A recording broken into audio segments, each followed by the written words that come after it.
All right, welcome back, everyone, to the FloTrack podcast. FloTrackPodcast@gmail.com is our email address. You can also find us on YouTube and on our website and wherever you listen to podcasts. I'm Kevin. He's Gordon.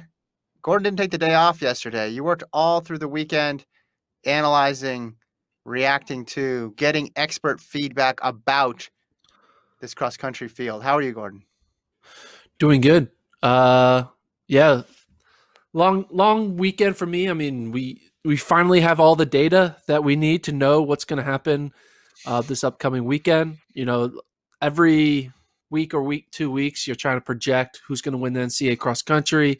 You don't know what individuals are running, what teams, but now we know the field. We know the 255 athletes for the most part, and now we can start re-predicting and re-projecting who we think is going to win, and get excited for the Monday championships just a week from now. When you think back to a couple months ago when this idea was first hatched about having indoors and cross country over the same 4-day period, has it worked out how you thought it would? Now that we have the fields set, we obviously don't know the results of either meet, but just having the field set and knowing who's running what, did it work out the way you thought it would? I mean, yes and no. I mean, there's definitely some flaws in the system.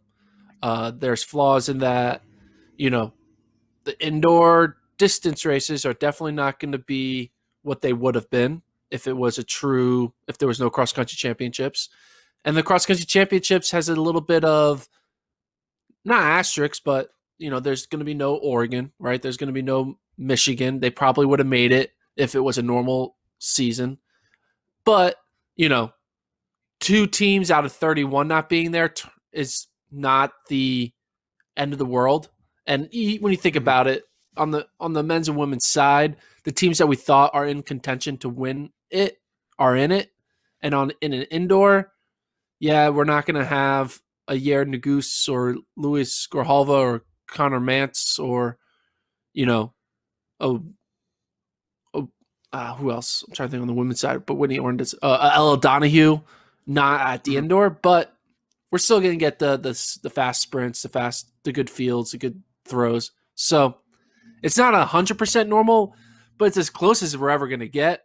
And after taking a year off from watching track and field, I think it's worth enjoying and accepting for what it is. Yeah. And I think those were hiccups that you anticipated too. Yeah, it wasn't perfect, but you anticipated the fact that there would be some teams who didn't make it just because of the quirky schedule, and you anticipated watered down distance fields for the indoor championships. I'm just interested. We always thought indoor or cross country, what are people going to pick on the distance side? Pretty much everybody picked cross country. It was not a close fight in the end. You have Oregon, except how many? Oregon, yes, exactly. I meant in the I guess I meant more towards the longer distances, but even then, Oregon is running guys in the 3K. But like Wesley Kiptoo, Cooper Tier. Now Cooper Tier's not going to be in cross, but like Wesley Kiptoo, is he the only person in the men's or women's field who's doing both with with top 5 potential? I mean, you could say that Amoyne Kemboy of Arkansas has top 5 potential. He was a top 5 returner from last year's cross country season, but we have to assume Kemboy is doing a 3K, 5K double, and the Arkansas team in general is going all in on indoor. So they're not going to really be a true they're not going to be a true cross country contender because of how much they're going to be running. But yeah, Kiptoo, I guess, is the only one who we look to as like, I mean, is Mercy Chelangat doing both? I guess Mercy Chelangat's doing both. The women's field though doesn't really have a true number one, and it kind of worked out where Whitney Orton doesn't have indoor, and what's her name? Who's the other BYU athlete? Who's their best 3K runner? No. Who's only running indoors? And no, the other one. Hoy. No, Oh, Wayment, Courtney Wayment. Wayment. Yeah, and Courtney Wayment Yep. doesn't have cross. So it kind of worked out where the Yeah. two best Yeah. BYU athletes only have one or the other season. Yeah. Yeah, there's not much crossover, and I think it's gonna be fine. I mean, I don't think there's gonna be really an asterisk on like you're not the real champion because Cooper Tier wasn't in the cross country race or because Connor Mance wasn't in the 5K. I mean, Yeah. Cooper Tier has run. Cooper Tier and Courtney Wayment have if they win an NCAA indoor title, it's going to be earned. Mm-hmm. And if Luis Grijalva or Ella Donahue or Whitney Orrin win a cross country title, it's going to be earned. So Yeah. I don't think there's going to be any like fake champion like we've had in certain events during my time here, which I won't get into, but there are some fake NCAA champions out there in the past 5 to 6 years that I've seen based on We'll get to that circumstances. tomorrow. We'll get into tomorrow's show. We'll get to that one. You Yeah. brought up, and we're going to run your interview with Blake Boldon, who is on the selection committee later on in the pod. People can find it too as a one-off interview as well too. You mentioned Oregon and Michigan on the men's side being the two surprises. Explain that more for the audience, maybe who was not paying attention to every single beat of the cross-country season. Well, Oregon specifically, if you read the tea leaves based on the way Bolden responded to my question, Oregon did not declare. I think they would have gotten in with the 4th place finish at Pac-12s, but the Oregon men didn't declare, similar to the Texas men and Texas women didn't declare. So Oregon wasn't snubbed. They just chose not to go to NCAA cross country. Wait, you know that 100%? They didn't declare? Or is that you speculating? Or are you reporting? It's me speculating the responses. But okay. I am pretty confident that's what happened. I'm willing to go to bat on this opinion.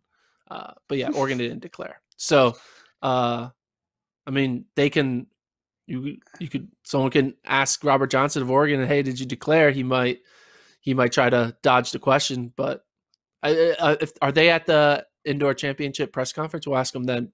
But I'm pretty sure, I'm like 99.9% sure they didn't declare.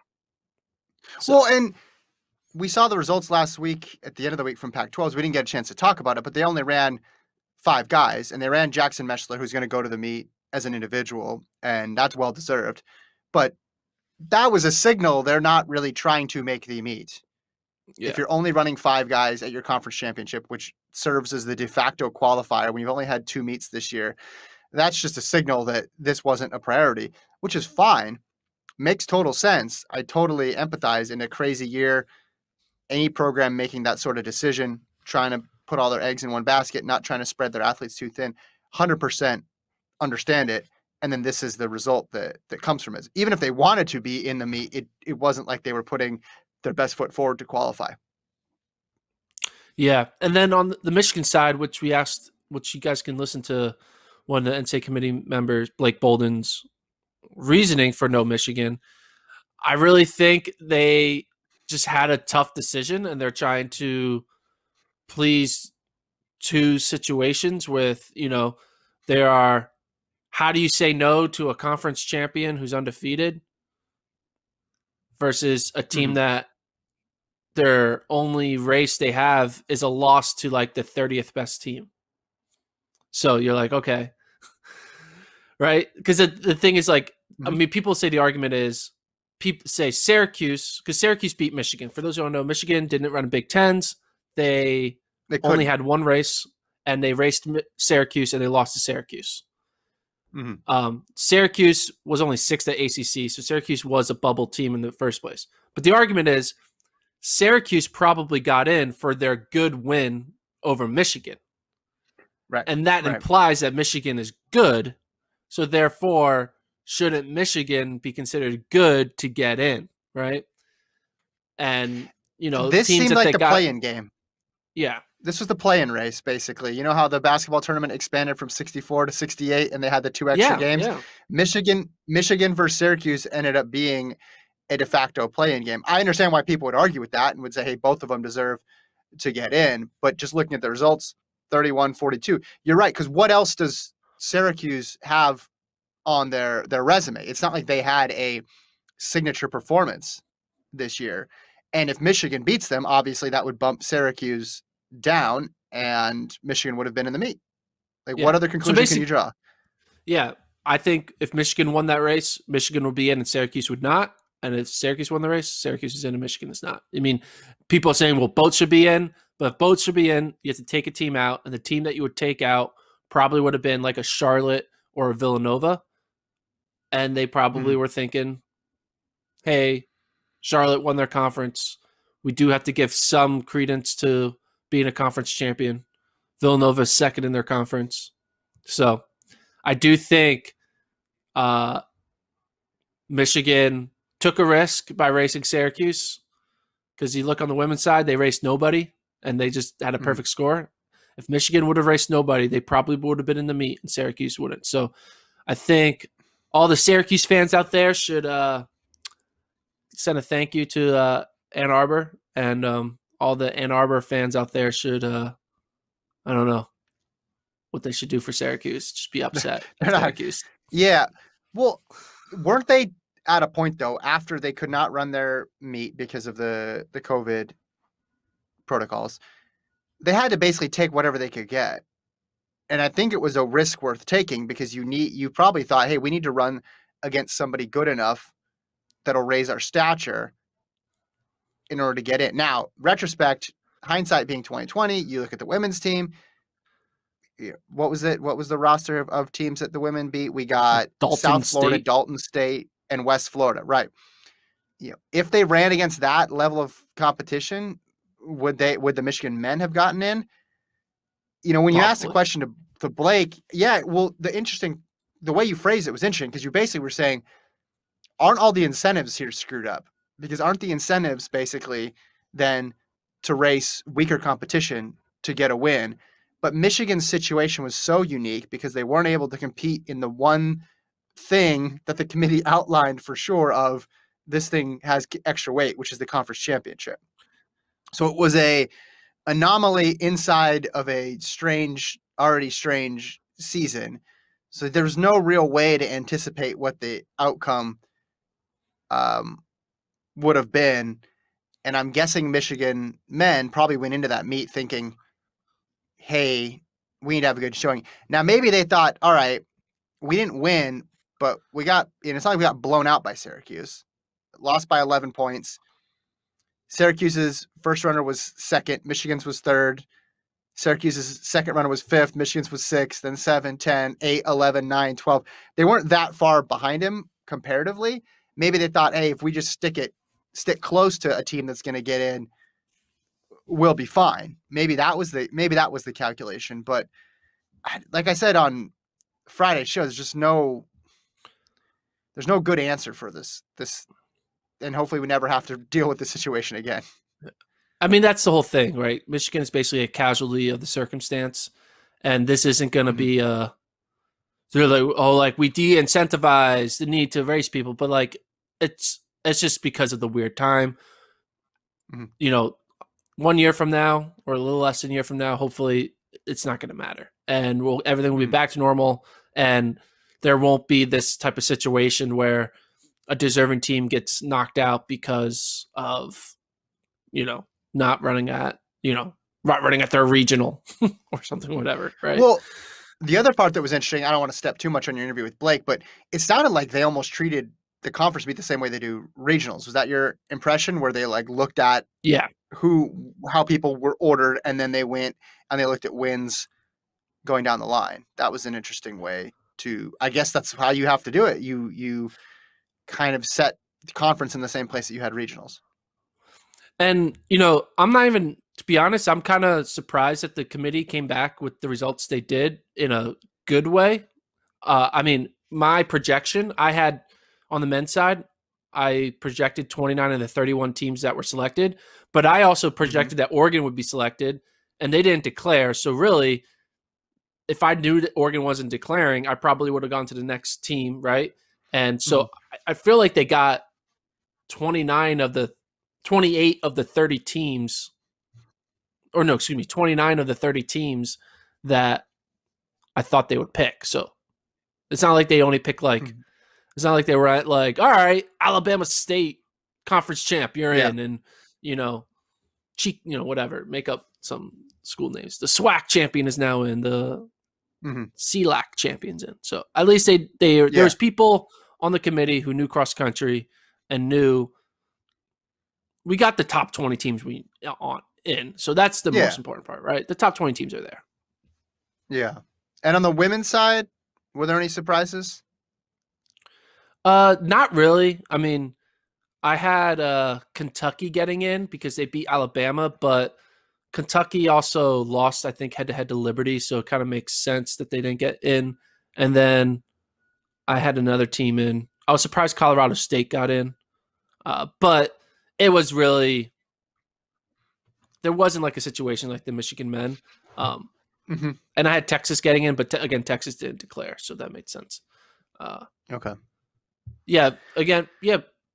In the end, I think the committee came to a best they could field sans the Michigan situation. But the committee was kind of set up to fail either way because of the Michigan situation. If that situation didn't happen, I think we would have been like, oh, this was easy. I feel like you can listen to the interview. We'll listen to the end of the pod, but he said they deliberated for 8 hours. I bet you if the Michigan situation didn't happen, they would have deliberated for like 90 minutes. Yeah. No, you would. But that's why you have to have a committee. That's why you have to have a selection committee for purposes like this in a year like this, because someone would have had to make that decision, and there was no common sense decision. Yeah, if they ran Big Tens, finished second, third, something like that, they'd have been in the meet. Someone would have, that bottom team would have been bumped out, and then everybody would have gone on their merry way. All right, yeah, we're going to play the interview at the end, but first we got to recap some results from over the weekend, and that means, first of all, checking in on Gordon's guesses to see how successful my co-host was. Remember, I gave him 2 victories to start the year with his Texas qualifier predictions, and also with which other one did you predict? You predicted another meet pretty dang good, too. The Paul Chalimo time. That's right, Paul. Yep, exactly. So let's look at this. Women's 1500, you had Sinclair Johnson 408. It was actually Sinclair Johnson in 405.9. I'm going to give you a win on that one. That's still pretty good. Men's 1500, you had Josh Kerr 334 to 335. Kerr was 335.78. That's a big win. 800, you had Akins 201. It was Akins 203. I don't know how I feel about that one. Men's 8, You did not pick a winner due to your friendship with Peter Callahan. You abstained from picking on that one. Who had a good race. But he was in dead last and finished 4th. So yeah. So you had 400. But you got the time right. Well, you said 146, 147, and it was 147.7 with Josh Hoey, who's now won 2 800s in a row. 5,000s is where you lost it a bit, especially the women. You had 1508. Sisson ran a 1455, and you had 3 women sub 15. Men's 5. Now, you had Mark Scott and Grant Fisher. So you had the order flipped. It was Fisher, Scott. You said 1306 to 1308 on the clip that I cut, but then at the end of that, later on, you revised down. Fisher ended up running a 1302. So it's pretty good. All in all, you got way more than half. So I'll give you another victory. Congrats. Yes. Hey, man. Gotta keep rolling. Going to the moon. I mean, women's 5 was the only egregious miss. But again, the men's 5, anytime you're picking, if there's a Bowerman Track Club race and you're picking north of 13 minutes, I think that takes some stones on your part. So I'll give you credit for that one, even though you got the order flipped. And if it makes you, there was a time when I was watching the women's 1500, even though I know my prediction was 408, literally 100 meters into a race, I said it's going to be 406. And then it was, so like 100 meters in, I predicted the time at least. Yeah. Which I think is fair enough. That's pretty good. I was like, that's pretty good. Dang it, they're going for it. Cranny's there. Okay, it's gonna be 406. That's what I was like. So yeah, but 405.91 to 408, not that bad.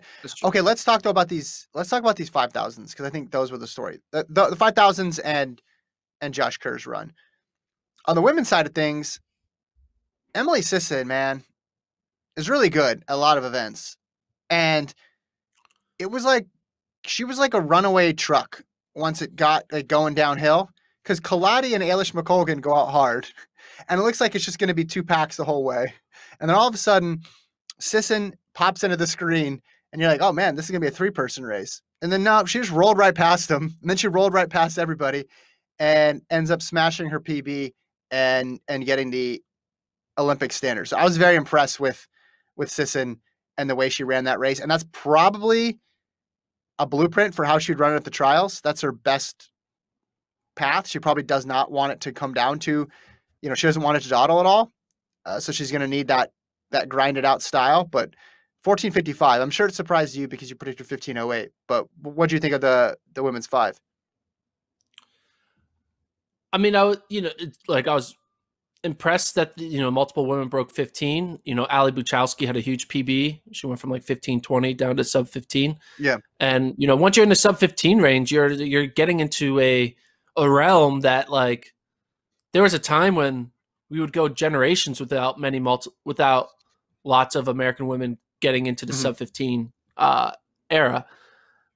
My only thing is when you juxtaposition it. I love using that word, juxtaposition. Juxtapose. I feel like I'm juxtapose. I don't even know how to use the right word. That's why I like having fun with it. I like thinking I'm smart. When you juxtapose it to good. What Shelby and Carissa can run a 5K in, yeah, it gives you a little perspective that they're not just a few seconds away from the elite of elite. They're still a full 100 meters away from the elite of the elite. And with that being said, it makes me think, like, when I think about the 5K team, I still feel like there's still a drop off from Sisson to the top 3. Like, I don't think Sisson is really flirting with the top 3 yet, because El Purier has shown that she's there. Obviously, Carissa Schweizer, and then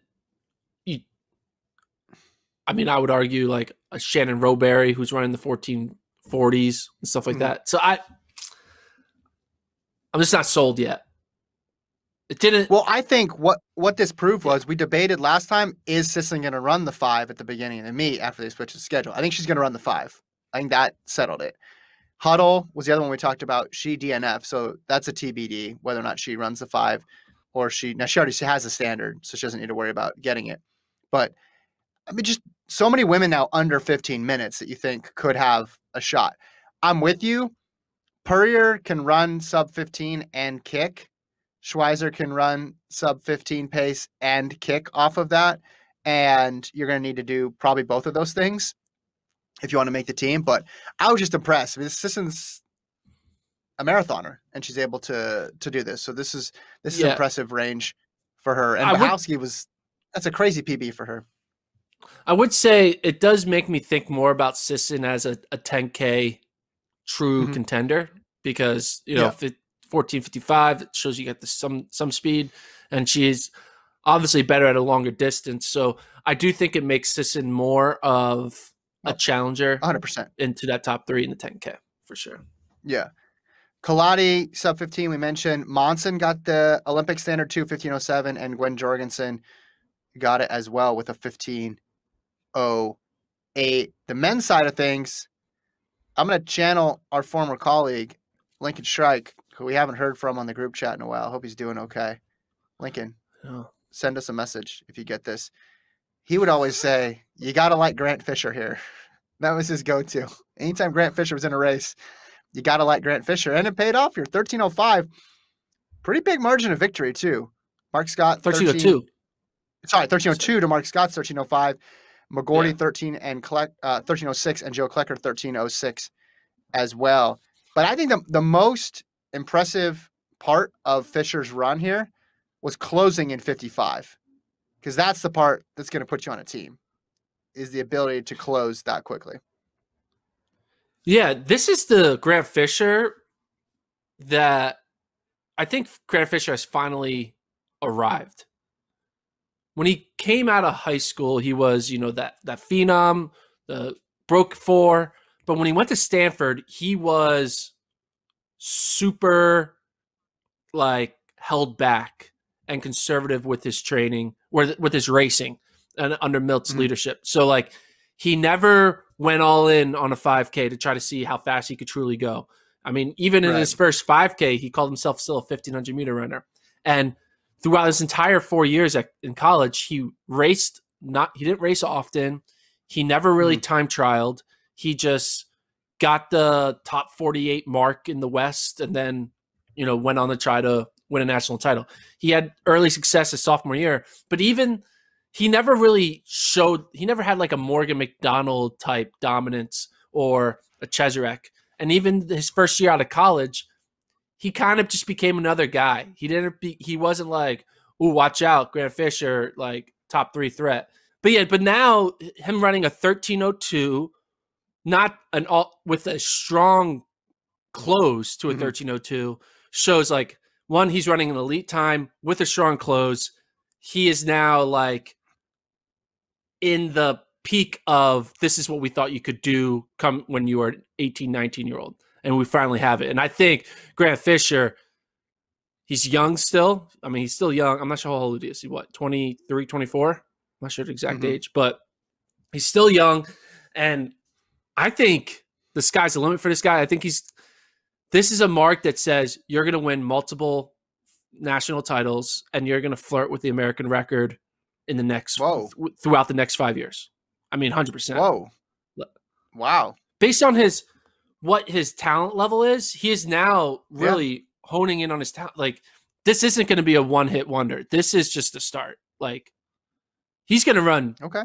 1250 multiple times. Like, he's going to break 13 All right. at least 3 times in the next 2 years. Wow. Okay. Confident in Fisher. The time matches up to his 10K time. So he's already proven he's not a one-hit wonder because he did these 2 awesome performances right here in the winter with the 10 and then now the 5,000. Again, that 55-second close is awfully encouraging if you're a Fisher fan, because he was right with Scott there. And even the windup before that, he goes 61 to 55. Now, the windup might be a little bit more dramatic in a championship because that was preceded by a 63 and a 64. So maybe it'll cut down even more dramatically there. Maybe they'll have a couple laps that are closer to 60 before the final 800. But yeah, it's hard not to be optimistic about him. I mean, U.S. here all around. I mean, McGordy and Klecker getting well under 13:10. That's got to feel good for them. Scott, a little bit off of his, what we thought he could do based on his 10,000, but that's still a pretty good race for him, all things considered. Oliver Hoare, man, your guy Oliver Hoare was like stuck his neck in there. This is pretty impressive because I was thinking, I'm watching, they're running close to 13 low pace. I'm like, is Oliver Hoare like going to run like 13:05? This is nuts. And then his last 2 laps, 68.19 and then 68.15. Basically, your curse of Oliver Hoare, where you put him in every single event, happened here again, where everything was going well until it wasn't. But I mean, he still ran 13:20, 13:22 here, so still a good time. But he was just clicking off. He was right there with them, 62, 63, 64. Like, chill, looked great, and then all of a sudden he just like wasn't in the picture. I didn't know what happened to him. It was pretty precipitous drop off there. But story here being Grant Fisher. Yeah. So would you have him on the team right now? Yes. Okay. Yeah. I mean, along with right now, you're putting Bohr on the team, you're putting Shalim on the team. That team's getting hard to make, that 5,000 team. yeah, I mean, right now, I think my team would be Chalimo, Fisher, and Lamont. Okay. All right. Let's talk about this men's 15, because Josh Kerr, you nailed the time, but Josh Kerr is on a roll. His roll has been one continuous motion since a couple of years ago, because as I mentioned in the preview, he had some really good races in those small meets last year in Oregon, and he led from way far out, and this was the same situation here. He led from super far out and won it in 3:35.78. Great Britain is, like, we just talked about Mark Scott too. If you want to talk about countries bumping up their game here, they got Elliot Giles now in the 800. They got a whole fleet of guys in the 1500, including Kerr. They got Scott and Mo Farah in the longer distances. It's going to be a good summer, I think, for Great Britain. But I was just impressed by Kerr once again here. Every time Josh Kerr runs on American soil, he is dunking on a U.S. 1,500-meter running because he is showing Americans this is how it's done. Like he came in the collegiate U.S. collegiate system, and he's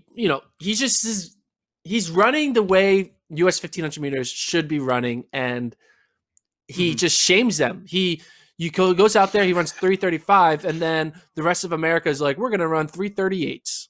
He goes out there, runs 3:34. He goes out there, and he's never running 3:39 or 3:38 the way every American and their mom wants to do. He is always a baseline race is the Olympic standard for him, and then it's a matter of whether or not he'll just go a little bit faster or much faster. And I remember we did a podcast with him, and he talked about how British 1,500-meter running is better than U.S. 1,500-meter running, and our immediate reaction is like, "Shut up, we got Matt Centrowitz." But he's kind of right. Like the British, what's their population? How big is Britain? Not much. You can Google. Million, but they have Grice, they got Waitman, they got Kerr, they got a squad over there for sure. Yeah, and they continue to show up at these meets. I mean, Chris O'Hare. Yeah, we might have an American who will show up at the very, very last meet and be in that medal hunt at Worlds or Olympics, but like you're not going to get bad races from Josh Kerr. I think he posted an Instagram of his photos like this isn't a surprise if you haven't been paying attention. This is a surprise or something like that. And I was like, no, I'm paying attention, dude. I said you run 3:35 and you won, and I am paying attention to the fact that you are just so much better than any American 1,500-meter runner. It's not even close. I don't think he's talking about you. He's probably talking about somebody else. No, because when you predict it to the 10th, that was pretty impressive. Yeah, but back to my earlier point, though, look at Great Britain right now. You got Giles, like I mentioned, in the 8. You got this quartet in the 15 with Kerr, O'Hare, Whiteman, and Grice. You got Mark Scott. You got Mo Farah. On the women's side of things, you have a 19-year-old Keely Hodgkinson who just won the Euro title for the 800. You have Gemma Reekie. You have Laura Muir. The list goes on and on right now. Like Great Britain is really deep in the mid distance all the way up through the distance events, and we'll see if they can continue it going through to the Olympics. But right now, in a very strong position. You brought up Centro. He finished 8th in 3:40. He was there.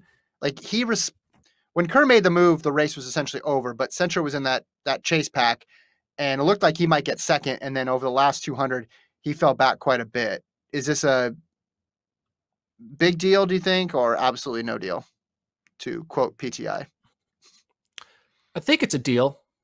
I don't know if it's a big deal or no deal, but I do think it is a deal. I know that sounds weird what I'm saying, but like, doesn't matter. I mean, basically is what I'm asking.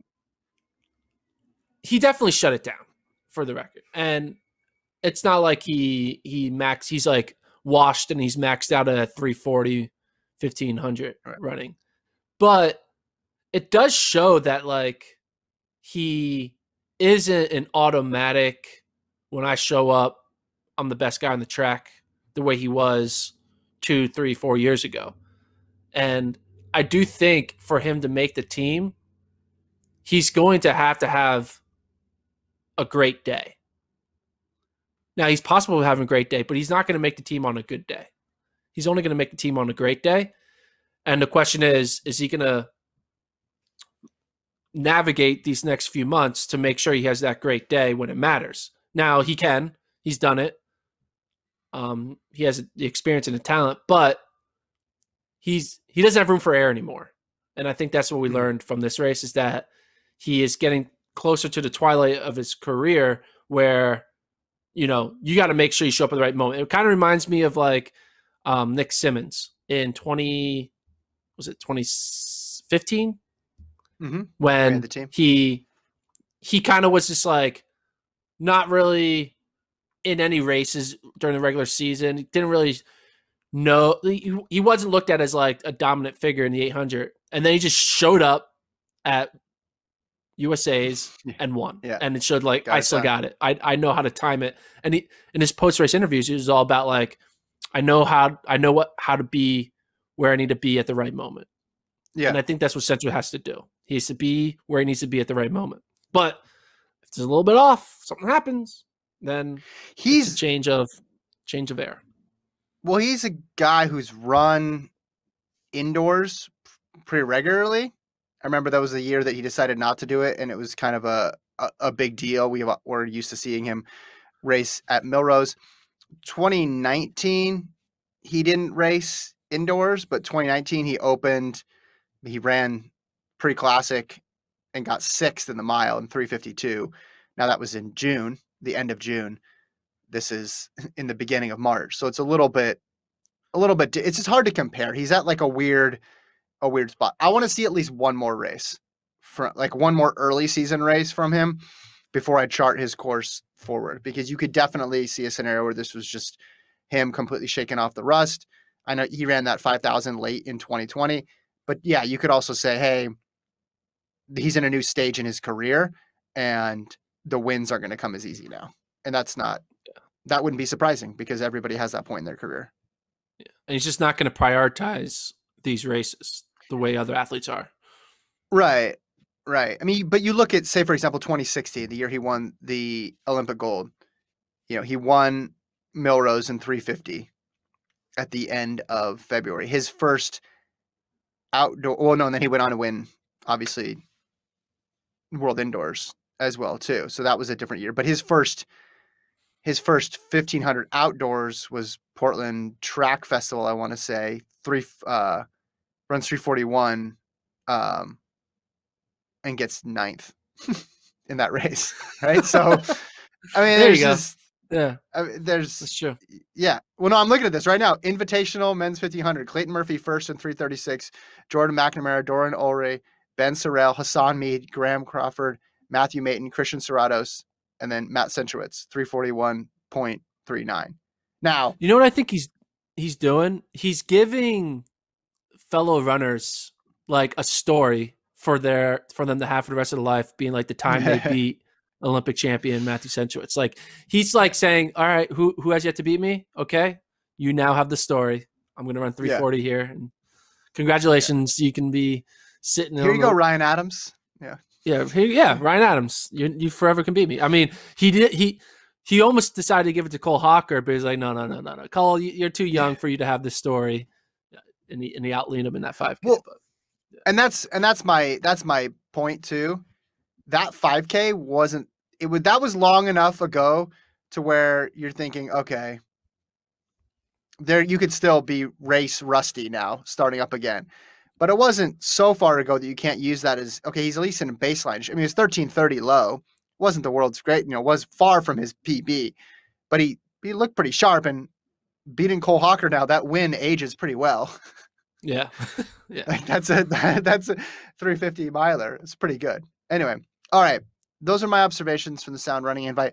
We're now going to play your interview, Gordon, with Blake Boldon, who is on the selection committee, to give us a little more insight on that process. And then we'll come back after that interview, talk about it, wrap it up, and then tell people what to expect the rest of the week on the show. So here's Gordon's interview with Blake Boldon.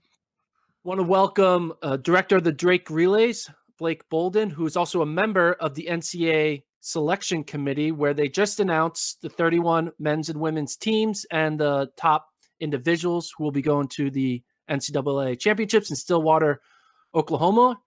But this is a unique time, right? We're used to having a regional system, and we didn't have that this time because of COVID-19. I guess first question I wanted to ask you was, why were regionals not held this season, and how did the committee come to the decision to create this unique selection process? Yeah, so the decision about hosting regionals and the format for nationals wasn't actually a sport-specific decision. It was based on the NCAA mandate that all fall sports that were rescheduled to the spring had a reduction in their championship size. So the championship oversight committee, it might have been the competition oversight committee. Sometimes the committees actually all get jumbled up in my mind a little bit sometimes, but it was the Competition Oversight Committee, back on August 26th of 2020, they came out and said in their first recommendation of a report that applied to all fall sports that the NCAA championship itself would not see a reduction. So as a member of the sport committee, certainly happy to hear that we didn't have to reduce from 31 teams to some number smaller than that. But in the sport of cross country, rather than reducing the final championship site, the recommendation from that larger committee was no regionals. So then after that, in September, the sport committee was charged with determining the selection criteria, which, as you know, incredibly challenging criteria that we created, but also an incredible challenge to create those criteria in the first place. In September, not knowing the circumstances that would unfold in October, November, December, and so on, but the effort was made to create those criteria and publish them as quickly as we could and as fairly as we could, realizing some institutions and conferences were contesting championships in the fall, others were not and had not yet made a determination. So there were so many factors at play. The committee understood at that moment in time, the simpler the better, with an emphasis on the cross-country championships at the conference level. So when we look at once you guys made the announcement for the selection criteria, just to give our viewers a quick recap of what it is, all teams were to be considered had to compete at least once during the season, and conference championship performance was going to be weighted most. That's what the verbiage you guys used. Yep. I guess my first question is, how did the committee interpret the phrase weighted most? You know, in the past with regionals, you would never see a team that you lost to at regionals not make it. Basically, all teams in descending order listed within a region would go, because there could never be you couldn't skip a team. So how did your committee analyze weighted most with a conference championship? Yeah, and Gordon, that's a terrific question. Certainly the intent there is to place an emphasis on championship events. And as we're seeing unfold in basketball and what happens on an annual basis, the conference tournaments and conference regular season are weighted the most.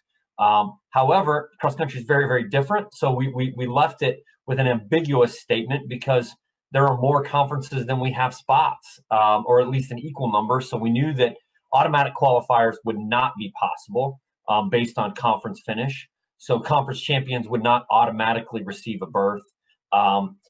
However, and maybe it helps for me just to take a step back and talk about what the selection process itself looked like, because we did weight the conference championships significantly, but what that means in practice and application might help clarify an overall understanding of the general public, but then also kind of shape our conversation here as we go.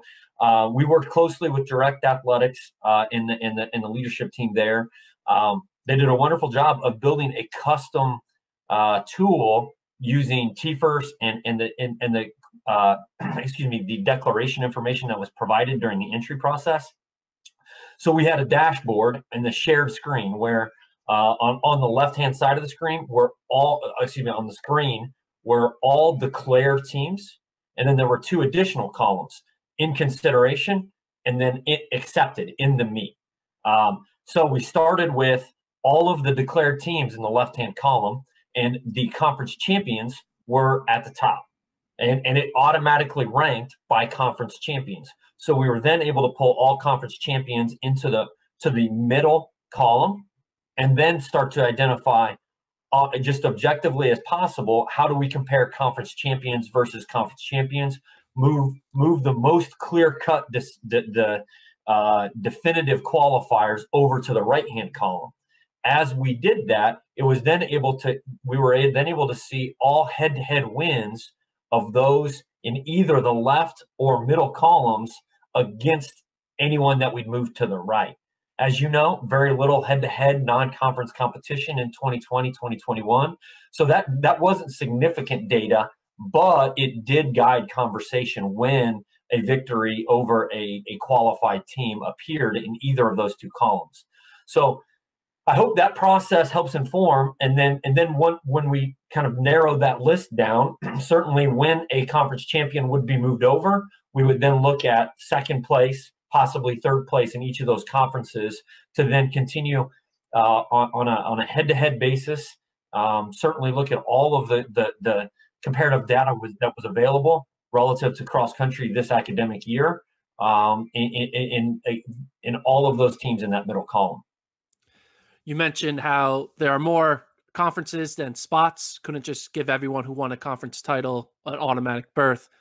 With that being said, we would assume that the committee had to give, not preferential, but consideration towards the strength or depth of a conference.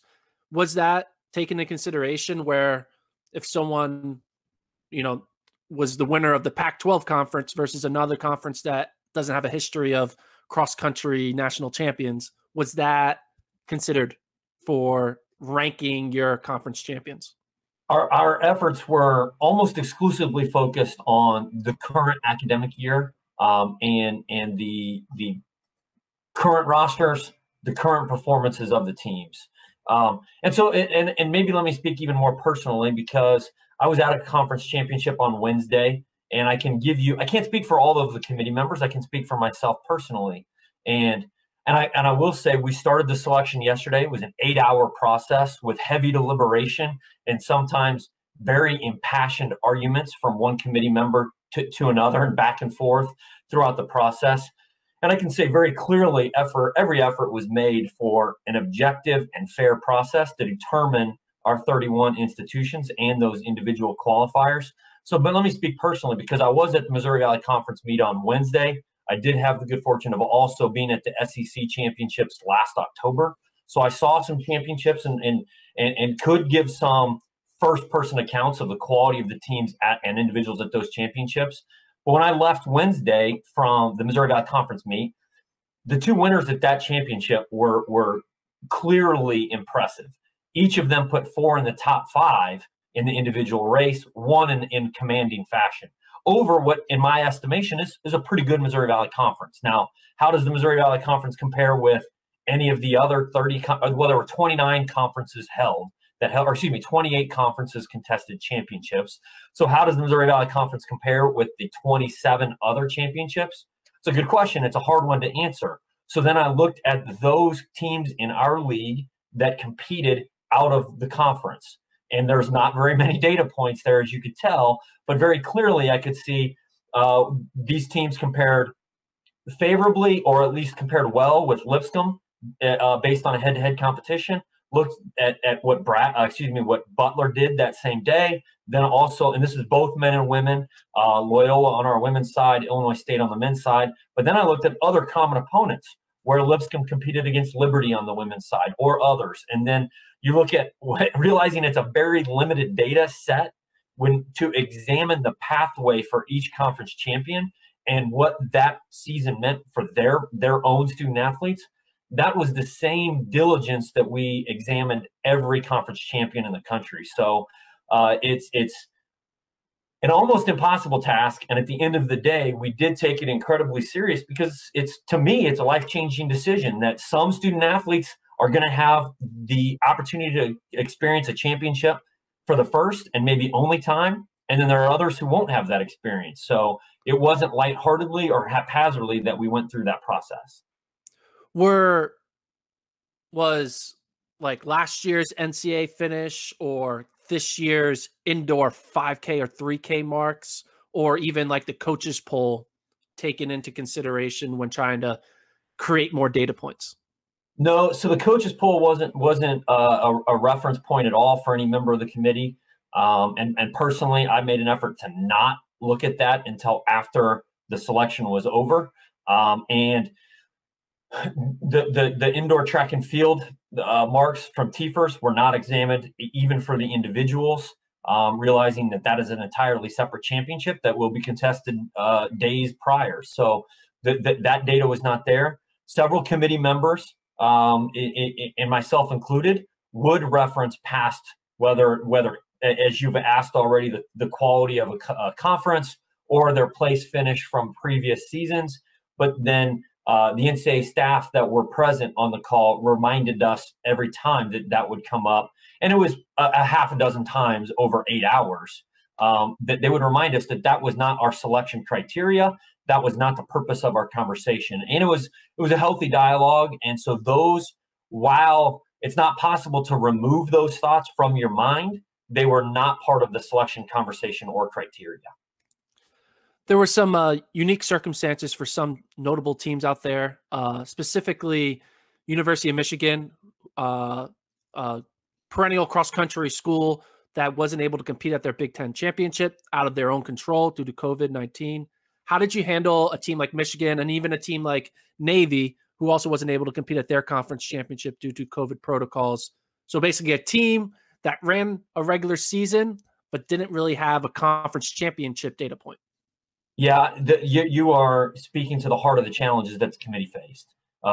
Certainly, the process remained focused on that student-athlete experience, doing everything we can to whether the region, whether the circumstances were within their control, without their control, doing everything we can to have an equitable selection process. And I'm confident that the members of the committee did just that.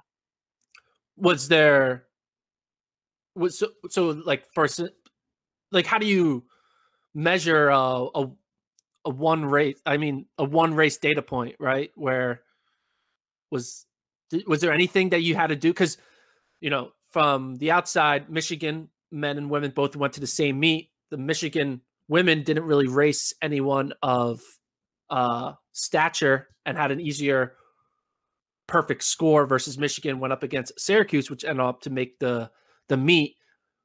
Was there a little bit of a catch-22 for Michigan men, where if they wouldn't have raced a Syracuse, if they would have raced a lesser opponent, they could have, in the eyes of the committee, looked a little stronger? Gordon, you've got the right questions, and that's a hypothetical, certainly. And the challenge that the committee faced is we knew it would be scrutinized, absolutely, but we didn't deal in hypotheticals. We dealt in the real data that we had. And we did everything we could to ensure the fairest process with the best possible championship next week in Stillwater. One other team that we normally are always seeing at the NCAA championships, they're a historical franchise or historical program when it comes to running. The University of Oregon, the women didn't really have any data points because they didn't finish at Pac-12s, but the Oregon men finished 4th at Pac-12s. They were nationally ranked. We've seen what they were doing on the indoor scene. What was the justification for the Oregon men not being selected? Yeah, it's my understanding that Oregon is placing a significant emphasis on the indoor championships, and I'd encourage you, Gordon, to reach out to the staff at Oregon to really provide clarity on their plans. And again, we focused on those that are declared and those with a primary emphasis on the conference champions, both in team and individuals. In general, what was the toughest decision? Like, where did the whole, I'm sure at the beginning it was easy. Hey, BYU, you're going to NCAAs. NAU, you're going to NCAAs. But eventually, when we get down to those 25 to 31 tier, it got a little harder. What in general was the toughest decision for you guys?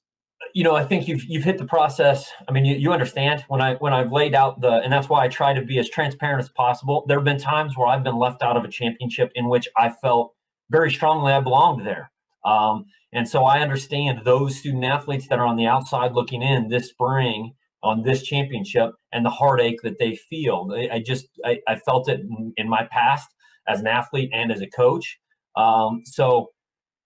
That's why I tried to lay out with clear transparency the thought process and how it was done, even the mechanics with those 3 columns. And as you understand very clearly, moving from the middle column to the right-hand column for the first dozen or possibly 15 or 20 for both genders, I don't know if it was exactly straightforward, but relatively call it debate-free. There can be a quick consensus on those teams, if not exactly in order of selection, because to be clear, the order of selection wasn't as significant as getting it right. So when we moved those teams to the right-hand column and they would be considered selected, the first dozen or more, a consensus was very easily determined. And then it got very challenging where we could identify So then we get in the middle, and at some stage we would evaluate everyone in that column, not to see if they were going right, but to see who went left and was no longer in consideration. So then we could get to some point where there was a clear consensus on who went right. And then we get to the middle column where we had, somewhere between 35 and 40 teams and under total consideration. And that's where conversations got very heated and very deliberate, comparing team to team. And as you've indicated very clearly, there are some times in which a body of work might feel like we're comparing an apple to an orange. And the challenges were immense, but ultimately we're thrilled that we are hosting a championship, and we're glad. One thing, the pandemic has changed a lot in our lives. One thing it hasn't changed is the passion and enthusiasm for the coaches in the NCAA.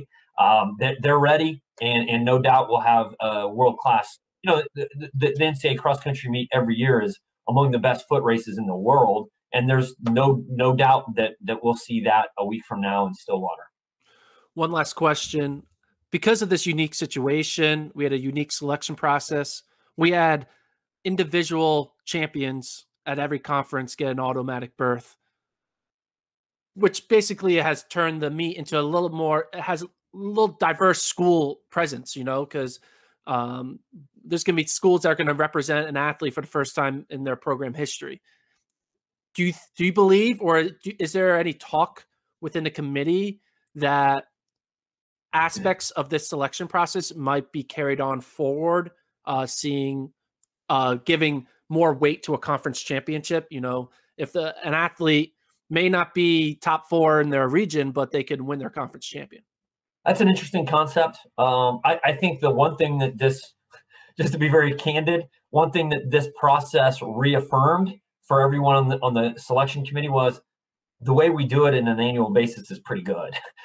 Because I think that if we were to take a vote on if we should do it again the way we just did, it would be unanimous opposition to having to go through an 8-hour day of deliberation and debate. And also, to be clear, that wasn't the first time we'd had the conversation. There were several mock selections because, as I said, the tool that we used was custom built, never before used. And how we could identify conference champions and to really speak to where it was weighted and how it was weighted, the number of points that they won by or lost by for every criteria at their conference meet. Time was not a factor that we examined. You didn't ask that specifically, but to those coaches and athletes and fans that are wondering, if there were course-to-course comparisons based on time, that was set aside entirely. We really tried to use the data that we had in front of us based on the criteria that were communicated. And again, the consensus, without talking about what we would apply from this process to the future, I think the consensus first and foremost is that we just don't want to have to do it this way again. Yeah. Well, we all want a sense of normalcy. Hopefully 2021's cross country championship is normal, and we get through the summer and the spring in a strong and healthy way. Blake, I really appreciate you taking the time to talk with us into our community. Really gives us an inside look of what was going on in that 8-hour war room. Thank you for your time, and I really appreciate the insight. Yeah, absolutely. Thanks for all your coverage, and best of luck to all those teams and coaches that are competing next week. All right. Thanks to Blake Boldon for joining Gordon. Gordon, I got one question. Once you wrapped with the interview, how many times did you ask him if you could be a part of the committee if there ever is one again? I did not. I did not ask. Maybe I should try to find the location, the Zoom link. Hey, I was just happy that one, they were willing to do the interview, and two, that the results again that they came out with were very similar to my exitology results. So the committee isn't fraying too far away from what Gordon would have wanted. So if I was in that committee, maybe it wouldn't have been an 8-hour meeting. I probably would turn into a 16-hour battle to try to get my way. Or so maybe there's a reason you'd have I'm been not so there. annoying that they said, we're going to cut this to 3 hours because we can't stand being around. This guy keeps yelling about Cheserek and a Bowerman. Like, does he know that this is not about that? This is about selecting something else. Okay, let us know what you think. FloTrackPodcast@gmail.com, or you can leave a comment on YouTube. Certainly a lot to debate. I was checking in on the YouTube comments while the interview was running. You've been called a, quote, prediction god on YouTube based on your last set of Gordon's guesses. So it was only 3 comments under it, and they were all positive, and one person called you a god. So good. You got a high bar to clear next time, Gordon. All right. We'll see if we can do it. Hopefully my predictions carry weight at NCAAs. That's gonna be the more difficult task is the NCAA predictions. Yeah, so we'll have to do those on, I guess we'll do those on Wednesday. Can you let people know our tentative schedule this week? Yeah. So And into next week. Wednesday we'll do a massive podcast where we're going to preview the indoor championships, do some picks and predictions, and then also we're going to do a cross country draft where we're going to draft you and me. We're going to see who can pick the best cross country squad and score it. So that's all on Wednesday podcast. Then Friday podcast is actually going to be a late podcast because we're actually going to record it after all of the indoor prelims, so we can kind of have a rapid reaction to the first day of NCAA indoors. And then here we go. We're going to do 2 live podcasts on Saturday, one during the men's races and another during the women's session, where we're going to live react to the NCAA Indoor Championship finals, maybe give us a little bit of play-by-play, give our takes, our reactions to each race during that 2-hour period of the men's races and a 2-hour period of the women's races. And then Monday, we're going to do another live podcast. So 3 live podcasts in a row, but Monday's podcast is going to be even more mega. We're going to go live about maybe an hour before the first races in Stillwater go off, and then we'll be live throughout the entire race. We will be doing our own little play-by-play from home. It'll be good times. It's going to be a great podcast. Maybe we'll have a special guest. Maybe. And where can people watch this? I know after the fact they can listen to it on a normal. We're going to post it as per usual if you're an audio listener. But if people want to watch it live, how can they watch it? It'll be on YouTube. FloTrack Podcast YouTube channel. Just go on YouTube, type in FloTrack Podcasts, and you'll find it. Pretty simple. Yep. All right. Well, there it is. We got a lot of work to do to get prepped for that.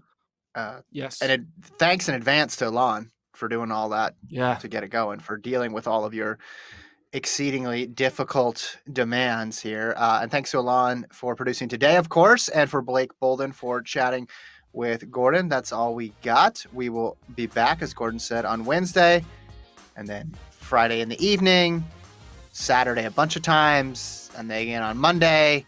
It's a big weekend in NCAAs. We'll talk to you guys soon.